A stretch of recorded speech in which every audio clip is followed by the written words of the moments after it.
All right, thanks, Jen. So on this Wellness Wednesday, we're debunking viral shower hacks that claim to give you better looking skin, but actually not that good. They could be harmful. Yeah, Dr. Jenna Asar with Banner Health is here to help us understand why some shower trends are just not worth the hype.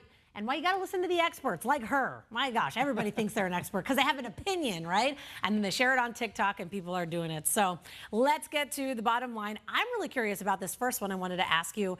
I like to shower at night. I'm same. Do you same? Yeah, okay, same. but a lot of people like to do it in the morning, helps them feel refreshed. Is one actually better than the other? It really actually doesn't matter whether you shower in the morning or the evening. In the morning, if you think you sweat at nighttime, then probably best to take that morning shower. If you work out in the morning, probably best. If you struggle to wake up in the morning, you need that focus, that alertness, then a morning shower is always beneficial. Again, but evening showers are really good because they help to get rid of all those allergens, the bacteria that have clogged your pores throughout the day. Yeah. So if you work out in the evening too, great to shower in the evening. Also provides more restful sleep actually, and more deep sleep if you take an evening shower because it actually lowers your core body temperature. Oh, I believe that. Yeah. Although probably not for me because I like it scalding hot. So my husband will come like, "Are you okay?" in the shower because there's all mist and steam everywhere. He's got to wait a minute so he can shower because Right, she just drained the whole water tank. Yeah. So there's so many like different body washes out there now. I mean, you go to the store, they're just, I mean, scented, unscented, just all different brands, and then you got bar soaps. Does it matter? Is one better than the other? Yeah, I think you have to really be careful. I really would love my patients to pick fragrant-free soaps, things that don't have any sulfates, parabens, phthalates, because they can be really endocrine disruptors, really mess up your estrogen, your testosterone, even your thyroid function, and fragrance-free, because really those fragrant compounds sometimes have volatile organic compounds that they release, and especially in the steam, if you're inhaling those in the shower, they can be really harmful. So really kind of picking those cleaner products on the market is really beneficial. Bar soaps versus liquid soaps, right? Bars can be better if you have oilier skin.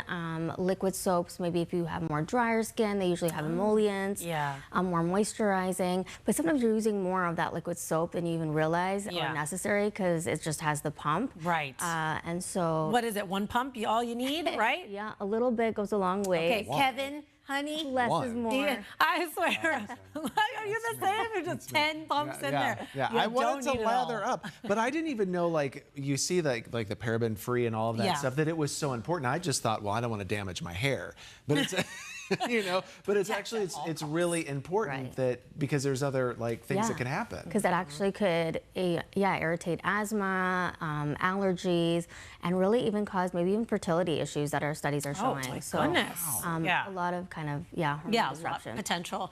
Okay, I want to ask you this too. We live in the desert, so people are, you know, you just walk outside for a second and you're already sweating. And so I know, and then you work out a lot too. So maybe you want to have a couple of showers a day, right? You do one in the morning, then you do your workout later, and then you shower then, and or maybe you just were outside and you want to shower a few times a day. Is there such a thing as showering too much, or is it kind of, you know, you can do it as much as you'd like as long as you feel nice and refreshed? No, there is too much of a good thing, yes.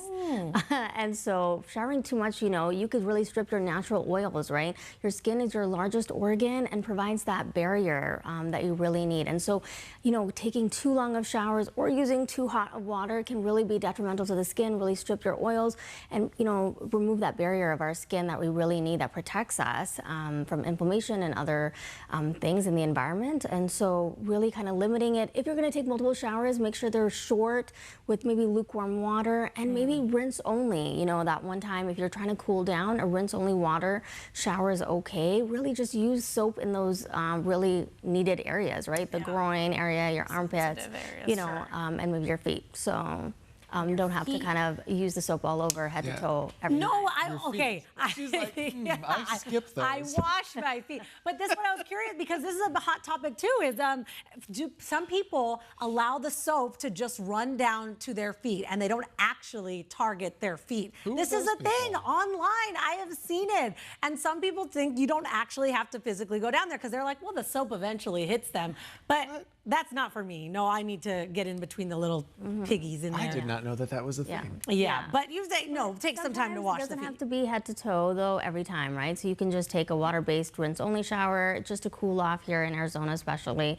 That's totally okay. So don't have to do head to toe every time. Is it surprising to you how many people come to you with like TikTok or like stuff that they see on social media? She rolled her eyes. I They're didn't tell. like, oh, this is what I'm doing. Oh yeah. Not good? All the time, all the time. I mean, What's one of the crazier ones that you've seen?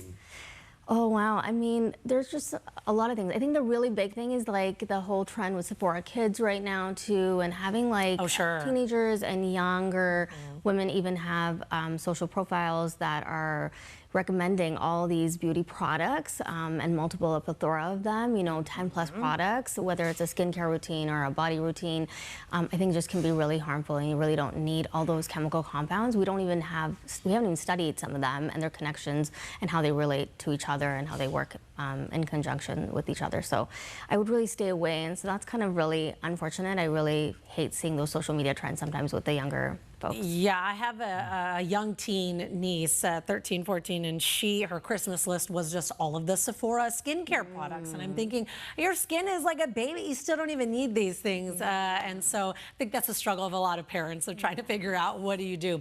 Lastly, because this one can be a little bit controversial too, the loofah, versus like other ways to, soap up and wash down. And also when you replace it, I told my husband, we have different things. When his became just strings everywhere, I said, honey, it's time to let this one go. But when should we be replacing them? Yeah, those scrubbers really, every 4 to 6 weeks, really, you should replace them. 4 to 6 weeks. So they can really harbor bacteria, right? You replace yours 4 to 6 weeks every month? Yeah. Well, I feel like I just go use a every wash couple. Okay, wash rag. Oh, that's old school. I like Yeah, that. I know, I'm That's old good. school. Yeah. So making sure you're like letting it dry in between uses, not sharing between family members is always helpful. Make sure they're kind of not harboring that bacteria, because then imagine you're exfoliating and then you're actually, putting all those harmful microbes that have collected on that loofah or whatnot into freshly exfoliated skin. So that could be harmful too. Oh my So gosh, just okay. be careful. I gotta go to Target Run. I have to replace them. I'm just trying to figure out who doesn't wash their feet. People don't. I mean, have people heard of this? Okay, see, George, our producer, is saying yes. He's heard of people who they don't actually hit their feet. They You wash just your let it feet? rinse. Okay, he does. He does. But some online don't. I have to hook you up with the doctor over here. Dr. Jana Azar with Banner Health, thank you so much for being here. We really appreciate it. Thank you. Thanks for having me. Good insights.